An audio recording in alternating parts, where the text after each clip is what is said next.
Mwana wanje ihorere ntukagire ubwoba, niyo inzira ikomeye, Imana iri kumwe nawe.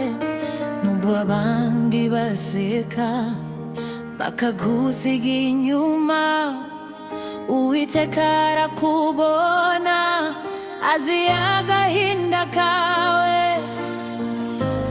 Turire ngo wihebe, turambirwe gutegereza, igihe cyawe kiraza.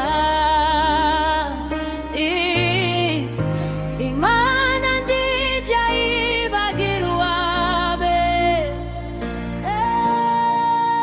Ihorere munyana, ihorere mwana, Yesu aragukunda, ari kumwe nawe.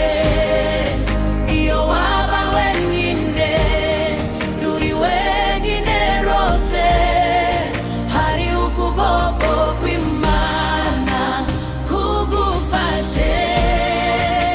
Ihorere munyana, ihorere mwana, umucyo wawe uzamurika. Uyu munsi urarira, ejo uzaseka, kuko Imana yawe iragukunda. Niba ntawe ufite wo kukwitaho,